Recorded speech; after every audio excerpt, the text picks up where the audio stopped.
तर बारामती बंदची हाक देण्यात आलेली आहे। संतोष देशमुखांच्या हत्येच्या निषेधार्थ ही बंदची हाक दिली आहे। मराठा क्रांती मोर्चाच्या वतीनं बंदची हाक देण्यात आलेली आहे। निषेध मोर्चा सुद्धा बारामतीमध्ये काढला जाणार आहे आणि या मोर्चामध्ये संतोष देशमुखांचं कुटुंब सहभागी होणार आहे। मराठा क्रांती मोर्चाच्या वतीनं निषेध मोर्चा काढला जाणार आहे। बारामती बंदची हाक देण्यात आलेली आहे। संतोष देशमुख यांचं कुटुंब या मोर्चामध्ये सहभागी होणार आहे। संतोष देशमुख यांच्या मारेकरांना कठोरात कठोर शिक्षा व्हावी आणि इतरही मागण्यांसाठी या बंदची हाक मराठा क्रांती मोर्चाच्या वतीनं देण्यात आली आहे। कृष्ण आंधळे अद्यापही फरार आहे, त्याला पोलिसांनी लवकरात लवकर अटक करावी आणि त्याच्यावर सुद्धा कठोर कारवाई करावी। या सर्व मारेकरांना फाशीची शिक्षा द्यावी अशी मागणी सुद्धा मराठा क्रांती मोर्चाच्या वतीनं करण्यात आलेली आहे आणि या सर्व मागण्यांसाठी बारामती बंदची हाक देण्यात आलेली आहे। तसंच बारामतीमध्ये मोर्चा सुद्धा काढला जाणार आहे। या मोर्चामध्ये देशमुख कुटुंबीय सहभागी होणार आहेत।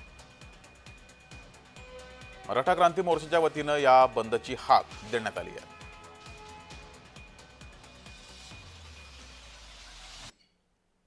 अधिक माहिती घेऊया, आपले प्रतिनिधी नवनाथ बोरकर आपल्या सोबत जोडलेत। नवनाथ, मराठा क्रांती मोर्चाच्या वतीनं बारामती बंदची हाक देण्यात आलेली आहे, कसा प्रतिसाद आहे? बारामती बंद आहे का आणि मोर्चा सुद्धा निघणार आहे?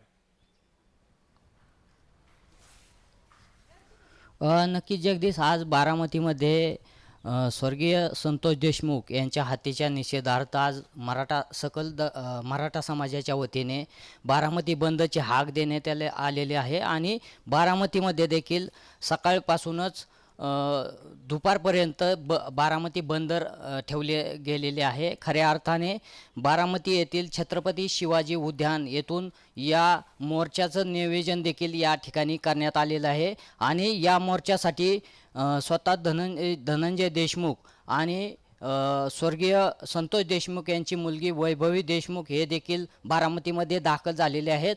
खऱ्या अर्थाने सकाळी 9 वाजता या मोर्चाला सुरुवात होणार होती, मात्र थोडा उशीर होत आहे।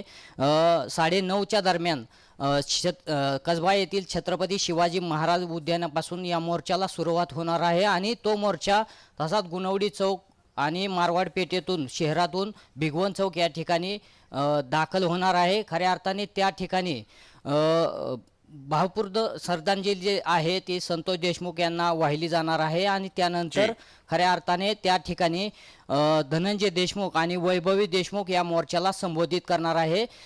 या मागणी खऱ्या अर्थाने जी मागणी जी आहे, अद्यापही आरोपी कृष्ण आंधळे जो आहे तो अद्याप फरार आहे आणि ज्या आरोपीला अटक केलेली आहे त्यांना फाशीची शिक्षा झाली पाहिजे आणि त्याचबरोबर धनंजय मुंडे जे आहेत ते त्यांना सह आरोपी करावा अशी मागणी देखील या मोर्चाच्या माध्यमातून केली जाणार आहे।